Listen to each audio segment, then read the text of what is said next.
Greetings, students, and welcome to another edition of Mr. Zoller's Social Studies podcast. Now, today we are going to be talking about the Mongol Empire. And in order to talk about the Mongols, the first thing then that we need to do is establish an understanding of who the Mongols were. The Mongols were horsemen. They were nomadic herders who lived on the steppes of Central Asia. And they spent their lives migrating around the steppes, searching for sources of food for their sheep and their horses, the herds that they possessed. Their life was centered around the horse. Nearly every single thing that they did in their lives involved the horse, whether that was procuring food, transportation, warfare. They relied on those horses, which meant that they needed to be mobile.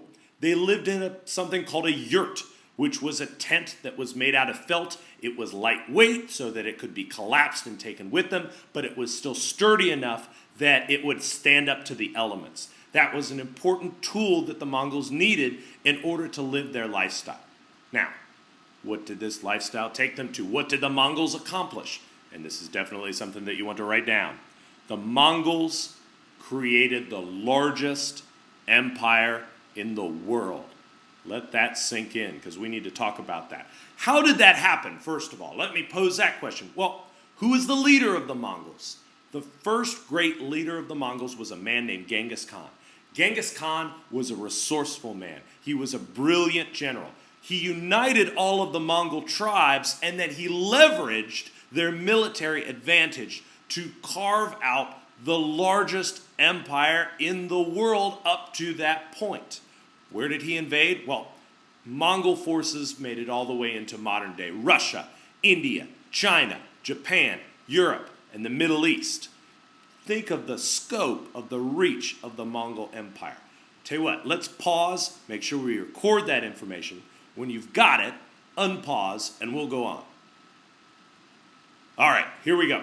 I want to give you an understanding of the extent of the Mongol Empire, and I feel the best way to do that is to show you some maps of some of the other large empires that you may have heard of, that you may have studied. For example, if we go to China, the Tang Dynasty was the largest dynasty in China up to that point. This gives us sort of a frame of reference, or we could jump over to Europe, see the Roman Empire and the size of the Roman Empire, a very large empire in Europe. We could go back to India and look at the Mauryan Empire, one of the first empires to really unite all of India together. The Ottoman Empire, another example, built in the Middle East. You've gotten a sense of the size of those empires. Now let me show you the reach of the Mongol Empire at its height. Well, how were the Mongols able to accomplish these great feats? Well, we said earlier, they relied on their horses, and that included in the field of battle. They had a large army of between 100,000 and 150,000 men. That's not quite as large as some of the other armies that you've studied in history, but the Mongols had the advantage that their entire army was made up of cavalry, meaning that these guys were fighting on horseback. They had iron stirrups that allowed them to steer their horse without using their hands. That freed up both of their arms to be able to shoot their bows and arrows. They would surround the enemy and fire arrows at them. And if they realized that their enemy was strong, they also had the ability then to move away quickly and fight another day, fight at another time when the circumstances would be more to their advantage. The Mongols used this to be successful in their military campaigns and create the huge Mongol Empire.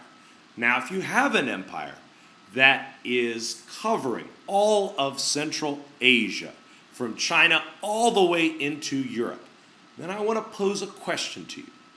What effect do you think that that would have had on Silk Road trade?